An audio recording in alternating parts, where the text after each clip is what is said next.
ಮೊದಲು ಹಾಡಿದ್ದು ಕೂಡ ಕರ್ನಾಟಕದಲ್ಲೇ. ಏನು ಮೊದಲು ಆ ಹಾಡಿದ್ದು ಕೂಡ ಮತ್ತು ಕೊನೆಯದಾಗಿ ಧ್ವನಿ ನೀಡಿದ್ದು ಎಲ್ಲಿ ಅನ್ನುವಂತಹ ಪ್ರಶ್ನೆ. ಜಾನಕಮ್ಮನಿಗೂ ಕರ್ನಾಟಕಕ್ಕೂ ಏನು ನಂಟು ಗೊತ್ತಾ? ನೋಡಿ, ಮೊದಲು ಹಾಡಿದ್ದು, ಕೊನೆಯದಾಗಿ ಧ್ವನಿ ನೀಡಿದ್ದು ಎಲ್ಲಿ? ಚಿನ್ನದ ಕಂಠದ ಗಾಯಕಿಗೆ ಕರುನಾಡಂದರೆ ಎಲ್ಲಿಲ್ಲದಂತಹ ಪ್ರೀತಿ. ಕೊನೆಯದಾಗಿ ಗಾಯನ ನೀಡಿದ್ದು ಸಹ ಮೈಸೂರಿನಲ್ಲೇ. ಮೈಸೂರಿಗರಿಗೂ ಜಾನಕಮ್ಮನಿಗೂ ಅವಿನಾಭಾವ ಸಂಬಂಧ ಇದೆ. ಕೊನೆಯದಾಗಿ ಗಾಯನ ನೀಡಿದ್ದು ಅಂದರೆ ಆ ಕಂಠ ನೀಡಿದ್ದು ಮೈಸೂರಿನಲ್ಲೇ. ಮೈಸೂರಿಗರಿಗೂ ಜಾನಕಮ್ಮನಿಗೂ ಒಂದು ರೀತಿಯಲ್ಲಿ ಅವಿನಾಭಾವ ಸಂಬಂಧ ಇದೆ. 7 ವರ್ಷಗಳಿಂದ ಮೈಸೂರಿನ ಬೋಗಾದಿಯಲ್ಲಿ ಜಾನಕಮ್ಮ ವಾಸವಾಗಿದ್ರು. ಮೈಸೂರಿನಲ್ಲೇ ನಡೆದಿತ್ತು ಎಸ್ ಜಾನಕಿಯ ಮೊದಲ ಗಾಯನ. 1952ರಲ್ಲಿ ಸಂಗೀತ ನಿರ್ದೇಶಕ ವೆಂಕಟೇಶ್ ಕಾರ್ಯಕ್ರಮವನ್ನು ನಡೆಸಿದರು. ಆ ಕಾರ್ಯಕ್ರಮದ ಮೂಲಕ ಸಿಂಗಿಂಗ್ ಜರ್ನಿ ಶುರುವಾಯಿತು ನೋಡಿ ಜಾನಕಮ್ಮನವರದ್ದು. ಅಲ್ಲಿಂದ ಮೈಸೂರಿನ ಜೊತೆ ನಂಟು ಗಾಢವಾಗಿ ಬೆಸೆದುಕೊಳ್ತು. ಮೈಸೂರಿನಲ್ಲಿ ಹೆಚ್ಚು ಕಾರ್ಯಕ್ರಮವನ್ನು ಎಸ್ ಜಾನಕಿ ಅಮ್ಮನವರು ನೀಡಿರುವಂಥದ್ದು. ಮೈಸೂರಿನಲ್ಲಿ ಹೆಚ್ಚು ಕಾರ್ಯಕ್ರಮಗಳನ್ನು ನೀಡಿದ್ದಾರೆ. ಈ ಹಿಂದೆ ಚಾಮುಂಡಿ ಬೆಟ್ಟವನ್ನು ಏರಿ ದೇವಿಯ ದರ್ಶನವನ್ನು ಪಡೆದುಕೊಂಡಿದ್ರು. ತಮ್ಮ ಕೊನೆಯ ಕ್ಷಣಗಳನ್ನು ಮೈಸೂರಿನಲ್ಲೇ ಈಗ ಕಳೆದಿದ್ದಾರೆ ಜಾನಕಿ ಅಮ್ಮನವರು. ಮೈಸೂರಿಗರಿಗೂ ಜಾನಕಿ ಅಮ್ಮನವರಿಗೂ ಅವಿನಾಭಾವ ಸಂಬಂಧ. 2017ರಲ್ಲಿ ಕೊನೆಯ ಕಾರ್ಯಕ್ರಮವೂ ಕೂಡ ಮೈಸೂರಿನಲ್ಲಿ ನಡೆದಿತ್ತು. ಜಾನಕಮ್ಮನಿಗೆ ಮೈಸೂರು ವಿವಿಯಿಂದ ಗೌರವ ಡಾಕ್ಟರೇಟನ್ನು ಕೂಡ ನೀಡಲಾಯಿತು ನೋಡಿ. ಗೌರವ ಡಾಕ್ಟರೇಟನ್ನು ನೀಡಿ ಮೈಸೂರು ವಿವಿಯಲ್ಲಿ ಜಾನಕಮ್ಮರವರನ್ನು ಗೌರವಿಸಿತು. ಜಾನಕಮ್ಮನಿಗೂ ಕರ್ನಾಟಕಕ್ಕೂ ಏನು ನಂಟು? ಮೊದಲು ಹಾಡಿದ್ದು, ಕೊನೆಯದಾಗಿ ಧ್ವನಿ ನೀಡಿದ್ದು ಎಲ್ಲಿ? ಚಿನ್ನದ ಕಂಠದ ಗಾಯಕಿಗೆ ಕರುನಾಡಂದರೆ ಎಲ್ಲಿಲ್ಲದಂತಹ ಒಂದು ಪ್ರೀತಿ. ಕೊನೆಯದಾಗಿ ಗಾಯನವನ್ನು ನೀಡಿದ್ದು ಸಹ ಮೈಸೂರಿನಲ್ಲೇ. ಮೈಸೂರಿಗರು ಜಾನಕಮ್ಮನಿಗೂ ಅವಿನಾಭಾವ ಸಂಬಂಧ ಇದೆ ಒಂದು ರೀತಿಯಲ್ಲಿ. ಮೈಸೂರಿಗರಿಗೂ ಜಾನಕಮ್ಮನಿಗೂ ಮೈಸೂರಂದರೆ ಜಾನಕಿ ಅಮ್ಮನವರಿಗೆ ಒಂಥರ ಪ್ರೀತಿ. 7 ವರ್ಷಗಳಿಂದ ಮೈಸೂರಿನಲ್ಲಿ ಅಂದರೆ ಮೈಸೂರಿನ ಬೋಗಾದಿಯಲ್ಲಿ ವಾಸವಾಗಿದ್ದರು ಅವರು. ಮೈಸೂರಿನಲ್ಲೇ ಎಸ್ ಜಾನಕಿರವರ ಮೊದಲ ಗಾಯನ ನಡೆದಿತ್ತು. 1952ರಲ್ಲಿ ನೋಡಿ ಸಂಗೀತ ನಿರ್ದೇಶಕ ವೆಂಕಟೇಶ್ ಕಾರ್ಯಕ್ರಮವನ್ನು ನಡೆಸ್ತಾರೆ. ಆ ಕಾರ್ಯಕ್ರಮದಲ್ಲಿ ಮೊದಲು ಹಾಡ್ತಾರೆ ಜಾನಕಿ ಅಮ್ಮನವರು. ಅಂದರೆ ಮೊದಲ ಅವರ ಒಂದು ಜರ್ನಿ ಅಲ್ಲಿಂದಾನೆ ಶುರುವಾಗುವಂಥದ್ದು ಮೈಸೂರಿನಲ್ಲಿ.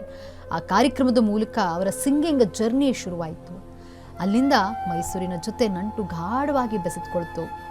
ಮೈಸೂರಿನಲ್ಲಿ ಹೆಚ್ಚು ಕಾರ್ಯಕ್ರಮಗಳನ್ನು ಎಸ್ ಜಾನಕಿ ಅವರು ನೀಡ್ತಾರೆ. ಈ ಹಿಂದೆ ಚಾಮುಂಡಿ ಬೆಟ್ಟವನ್ನು ಏರಿ ತಾಯಿ ಚಾಮುಂಡೇಶ್ವರಿಯ ದರ್ಶನವನ್ನು ಕೂಡ ಪಡೆದುಕೊಂಡಿದ್ರು. ತಮ್ಮ ಕೊನೆಯ ಕ್ಷಣಗಳನ್ನು ಮೈಸೂರಿನಲ್ಲೇ ಕಳಿಬೇಕು ಅಂತ ಅವ್ರಿಗೆ ಆಸೆ ಇತ್ತು. ಅದರಂತೆ ತಮ್ಮ ಕೊನೆಯ ಕ್ಷಣಗಳನ್ನು ಮೈಸೂರಿನಲ್ಲೇ ಕಳೆದರು. ಮೈಸೂರಿನಲ್ಲೇ ಮಣ್ಣಾಗ್ತಿದ್ದಾರೆ. 2017ರಲ್ಲಿ ಕೊನೆಯ ಕಾರ್ಯಕ್ರಮವೂ ಕೂಡ ಮೈಸೂರಿನಲ್ಲೇ ನಡೆಸಿದರು. ಜಾನಕಮ್ಮನಿಗೆ ಮೈಸೂರು ವಿವಿಯಿಂದ ಗೌರವ ಡಾಕ್ಟರೇಟನ್ನು ನೀಡಲಾಯಿತು. ಗೌರವ ಡಾಕ್ಟರೇಟನ್ನು ನೀಡಿ ಮೈಸೂರು ವಿವಿ ಗೌರವಿಸಿತು. ಅವರ ಒಂದು ಕೊನೆಯ ಆಸೆ ಇತ್ತು, ನಾನು ಮೈಸೂರಿನಲ್ಲೇ ಇರಬೇಕು ನನ್ನ ಕೊನೆಯ ಕ್ಷಣಗಳಲ್ಲಿ ಅನ್ನುವಂಥದ್ದು. ಹಾಗಾಗಿ ಮೈಸೂರಿನಲ್ಲೇ ಇದ್ದರು. ಈಗ ಅವರ ಅಂತ್ಯ ಸಂಸ್ಕಾರ ಕೂಡ ಮೈಸೂರಿನಲ್ಲೇ ನೆರವೇರುತ್ತಾ ಇದೆ.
ಖ್ಯಾತ ಗಾಯಕಿ ಎಸ್ ಜಾನಕಿ ಇನ್ನಿಲ್ಲ.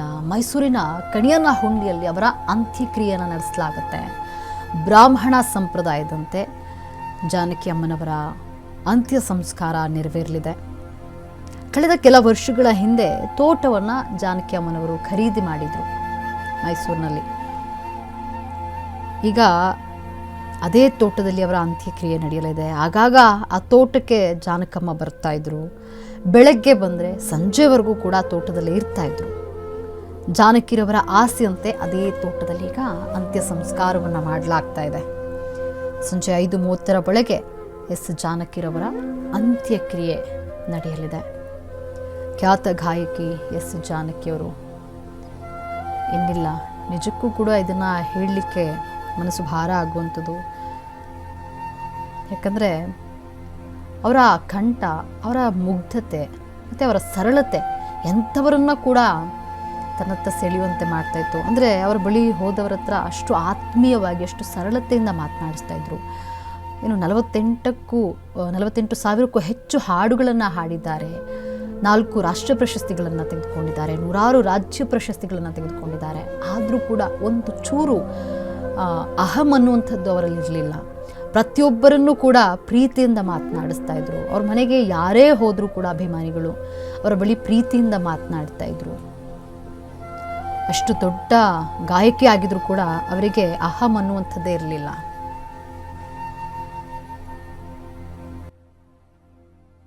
ಶಾರದೆಯ ಅಂಶ ದೈಹಿಕವಾಗಿ ನಮ್ಮ ಜೊತೆ ಇಲ್ಲ ಅಂತ ಹೇಳಕ್ಕೆ, ನಾನು ಹಾಡಿದಂತಹ ಮೊಟ್ಟ ಮೊದಲನೆಯ ಯುಗಳ ಗೀತೆಗಳ ಒಂದು ಅವಕಾಶಗಳು ನನಗೇನು ಸಿಕ್ತೋ ಅದರಲ್ಲಿ ಪ್ರಮುಖವಾಗಿ ಜಾನಕಿ ಅಮ್ಮ ಜೊತೆ ಹಾಡೋ ಸೌಭಾಗ್ಯ ನನಗೆ ಸಿಕ್ತು. ಕನ್ನಡದಲ್ಲೂ ಇರ್ಬೋದು, ತಮಿಳಲ್ಲಿರ್ಬೋದು. ಅಲ್ಲ, ಬರೀ ದೇಹ ಮಾತ್ರ ನಮ್ಮನ್ನು ಎಲ್ಲರೂ ಬಿಟ್ಟು ಹೋಗಿದೆ ಅಂತ ಹೇಳಕ್ಕೆ ಇಷ್ಟಪಡ್ತೀನಿ. ಆದರೆ ಅವರ ಸಂಗೀತ, ಅವರ ವಿದ್ಯೆ, ಅವರ ವಿನಯತೆ ಅದಷ್ಟು ಕೂಡ ಶಾಶ್ವತವಾಗಿ ನಮ್ಮೆಲ್ಲರ ಹೃದಯಗಳಲ್ಲಿ, ಮನಸ್ಸಲ್ಲಿ ಸದಾಕಾಲ ಇರುತ್ತೆ, ಉಳಿಯುತ್ತೆ ಅಂತ ನಾನು ನಂಬಿದ್ದೀನಿ. ಹೇಳೋ ಅವಶ್ಯಕತೆಯೇ ಇಲ್ಲ ಆ್ಯಕ್ಚುಲಿ ಹೇಳಬೇಕು. But we have truly lost one of India's best ever singers. ನಾದ ಶಾರದೆಯ ಅಂಶ ದೈಹಿಕವಾಗಿ ನಮ್ಮ ಜೊತೆ ಇಲ್ಲ ಅಂತ ಹೇಳಕ್ಕೆ, ನಾನು ಹಾಡಿದಂತಹ ಮೊಟ್ಟ ಮೊದಲನೆಯ ಯುಗಳ ಗೀತೆಗಳ ಒಂದು ಅವಕಾಶಗಳು ನನಗೇನು ಸಿಕ್ತೋ ಅದರಲ್ಲಿ ಪ್ರಮುಖವಾಗಿ ಭೇಟಿ ಆದಂಥ ಸಂದರ್ಭಗಳಲ್ಲಿ ನಾವು ಅವ್ರನ್ನ ನೋಡಿದಾಗ ಬಹಳ ಮೃದು ಸ್ವಭಾವದವರು ಮತ್ತು ಅವರು ಪ್ರತಿಯೊಬ್ಬರನ್ನು ಕೂಡ ಬಹಳ ಗೌರವದಿಂದ, ಪ್ರೀತಿಯಿಂದ ಕಾಣ್ತೀವಿ. ಅವ್ರ ಪ್ರೀತಿಸೋ ಒಂದು ರೀತಿ, ಅವ್ರು ಎಕ್ಸ್ಪ್ರೆಸ್ ಮಾಡ್ತಾ ಇದ್ದ ರೀತಿಯನ್ನ ನೋಡಿದ್ರೆ ಅದೆಷ್ಟು ಹೃದಯ ತುಂಬ ಪ್ರೀತಿಯ ಪ್ರೀತಿಯ ಕಣಜ ಅವರಲ್ಲಿ ಎಷ್ಟು ತುಂಬಿತ್ತು ಅಂತ ಹೇಳಿದ್ರೆ ಅದು ಸಾಧ್ಯ ಆಗೋದಿಲ್ಲ ಹೇಳೋದಕ್ಕೆ. ಅದನ್ನ ಆ ಕ್ಷಣದಲ್ಲಿ ಅನುಭವಿಸಿದವ್ರಿಗೆ ಮಾತ್ರ. ಅದನ್ನೇ ಬಹಳ ಸಲ ನಾನು ಭೇಟಿಯಾಗಿದೆ. ಆ ನಂತರದಲ್ಲಿ ನಾನು ಭೇಟಿ ಇರಲಿಲ್ಲ. ಅವ್ರನ್ನ ನೋಡಿದಾಗೆಲ್ಲ ನನಗೆ ಒಂದು ರೀತಿಯ ದೈವಿಕ ಭಾವನೆ ಬರ್ತಿತ್ತು. ಮತ್ತು ಅವರು ಕೂಡ ಹಾಗೆ ಇರ್ತಿದ್ರು ಕೂಡ. ಅದು ವೈಯಕ್ತಿಕವಾಗಿ ಅವರ ಗುಣಧರ್ಮಗಳು ಇಂಥ ದೊಡ್ಡ ಒಂದು ಸ್ಥಾನಮಾನಗಳನ್ನ, ಜಗತ್ಪ್ರಸಿದ್ಧಿಯನ್ನ ಪಡ್ಕೊಂಡ್ರು ಕೂಡ ಸಹಜವಾದ ಬದುಕನ್ನ, ಒಂದು ನೈಜವಾದ ಬದುಕನ್ನ ಮತ್ತು ಒಂದು ಸಾಂಸ್ಕೃತಿಕವಾಗಿ ಒಂದು ಮಾದರಿಯ ಬದುಕನ್ನ ಆ ರೀತಿಯ ಬದುಕೋದು. ಆಮೇಲೆ ತುಂಬಾ ಸ್ವಾಭಿಮಾನಿ, ಕಠಿಣವಾದ ನಿಲುವುಗಳನ್ನ ತಗೊಳ್ತಿದ್ರು ಮತ್ತು ವೃತ್ತಿ ಧರ್ಮವನ್ನ ಅತ್ಯಂತ ನಿಷ್ಠೆಯಿಂದ ಪ್ರಾಮಾಣಿಕವಾಗಿ ಪಾಲಿಸ್ತಾ ತಮ್ಮನ್ನು ತಾವು ಸಂಪೂರ್ಣವಾಗಿ ಬದುಕಿನಾದ್ಯಂತ ಅರ್ಪಣೆ ಮಾಡ್ಕೊಂಡ್ರು. ಹಾಗಾಗಿ ಅವರಿಗಾಗಿನೇ ಈ ಒಂದು ಸಂಗೀತ ಜಗತ್ತು ಹುಟ್ಟಿದ್ರು ಅಥವಾ ಸಂಗೀತ ಜಗತ್ತಿಗಾಗಿ ಅವ್ರು ಹುಟ್ಟಿದ್ರು ಅನ್ನೋ ಹಾಗೆ ಒಂದಕ್ಕೊಂದು ಬಿಡಿಸಿ ಬೇರೆ ಮಾಡಿ ನಾವು ನೋಡ್ಲಿಕ್ಕೆ ಸಾಧ್ಯ ಆಗೋದಿಲ್ಲ. ಎಷ್ಟು ಆ ಸಾಮ್ರಾಜ್ಯದಲ್ಲಿ ತಲ್ಲೀನರಾಗ್ಬಿಡ್ತಿದ್ರು, ಸಂಗೀತ ಸಾಮ್ರಾಜ್ಯದಲ್ಲಿ ತಲ್ಲೀನರಾಗ್ಬಿಡ್ತಿದ್ರು.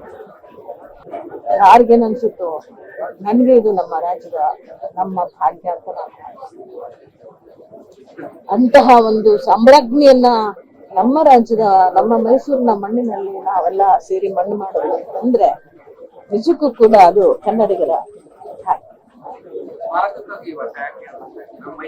ಅಗತ್ಯ ಇದೆ ಅದನ್ನ ಹೌದು, ಖಂಡಿತ ಅಗತ್ಯ ಇದೆ. ಯಾವ ನೆಲ ಆದ್ರೂ ಯಾವ ಭಾಷೆ ಆದ್ರೂ ಅಂತಹ ಒಂದು ಸಾಮ್ರಾಜ್ಞಿಯನ್ನ ನಾವು ಇಟ್ಕೊಂಡಿದ್ದೇವೆ ಅಂತ ಹೇಳಿದ್ರೆ ಆ ನೆನಪನ್ನ ನಾವು ಚಿರಸ್ಥಾಯಿಯಾಗಿ ಉಳಿಸ್ಬೇಕಾಗ್ತದೆ. ಭೇಟಿ ಆದಂತ ಸಂದರ್ಭಗಳಲ್ಲಿ ನಾವು ಅವ್ರನ್ನ ನೋಡಿದಾಗ ಬಹಳ ಮೃದು ಸ್ವಭಾವದವರು ಮತ್ತು ಅವರು ಪ್ರತಿಯೊಬ್ಬರನ್ನು ಕೂಡ ಬಹಳ ಗೌರವದಿಂದ ಪ್ರೀತಿಯಿಂದ ಕಾಣ್ತೀವಿ.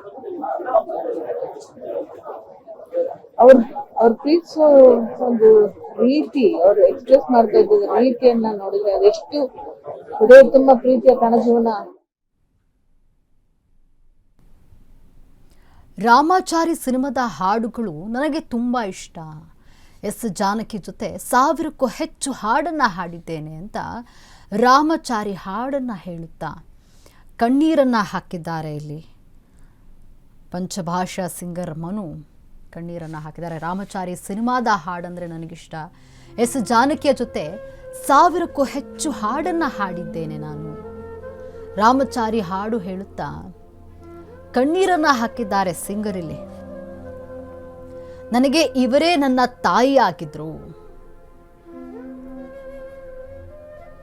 ಅಂತ ಅಶ್ವವೇಗಕ್ಕೆ ಪಂಚಭಾಷಾ ಸಿಂಗರ್ ಮನು ಹೇಳಿಕೆಯನ್ನು ನೀಡಿರುವಂಥದ್ದು ಇಲ್ಲಿ. ರಾಮಾಚಾರಿ ಸಿನಿಮಾದ ಹಾಡುಗಳಂದರೆ ನನಗೆ ತುಂಬ ಇಷ್ಟ.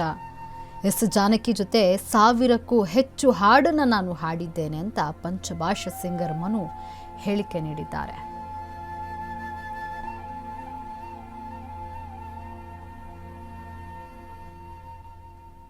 ಮಾತನಾಡೋದಕ್ಕೆ ಮನು ಸರ್ ಅವರು ಇದ್ದಾರೆ, ಬನ್ನಿ ಅವ್ರನ್ನ ಮಾತನಾಡ್ಸೋಣ. ಸರ್ ನಮಸ್ತೆ. ಇವತ್ತು ಗಾನಕ್ಕೆ ಹೋಗಿಲ್ಲ, ಜಾನಕಿ ಮೇಡಮ್ ನಮ್ಮ ಜೊತೆ ಇಲ್ಲ, ದುಃಖದ ಸಂಗತಿ. It's very unexpected and she's Kalai Thai. I came from US. 10 days back I spoke to her. Matadini Amma. I sang all languages, 4 languages, Telugu, Tamil, Kannada, Malayalam, more than 1,500 songs with Amma. Past 30 plus years. Always he teach me and she will give me good path and expressions and she will encourage the singers.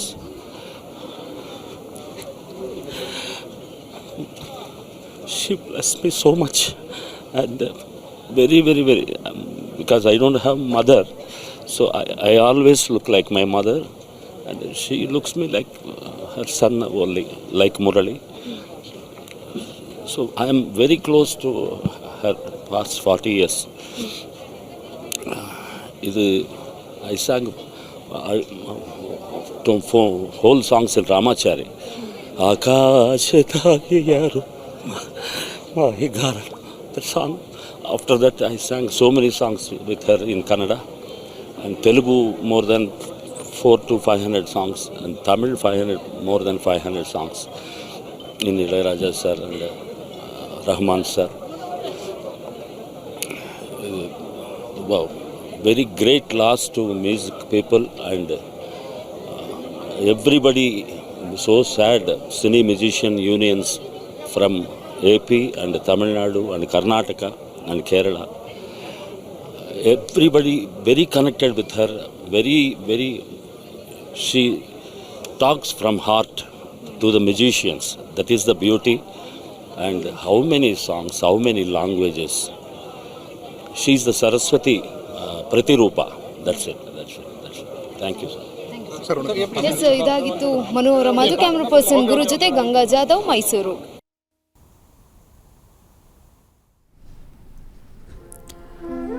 ನೋಡಿ, ಇಲ್ಲಿ ಪಂಚಭಾಷಾ singer Manu ಹೇಳಿಕೆಯನ್ನು ನೀಡಿರುವಂಥದ್ದು. ಅಂದರೆ ರಾಮಾಚಾರಿ ಸಿನಿಮಾದ ಹಾಡುಗಳು ನನಗೆ ತುಂಬ ಇಷ್ಟ. ಅವ್ರ ಜೊತೆ ನಾನು 1000ಕ್ಕೂ ಹೆಚ್ಚು ಒಂದು ಹಾಡುಗಳನ್ನು ಹಾಡಿದ್ದೀನಿ. ಅವರು ನನಗೆ ತಾಯಿ ಇದ್ದ ಹಾಗೆ. ಸರಿ ಸುಮಾರು 30 ವರ್ಷಗಳಿಂದ ನನಗೆ ಅವರು ಗೊತ್ತು.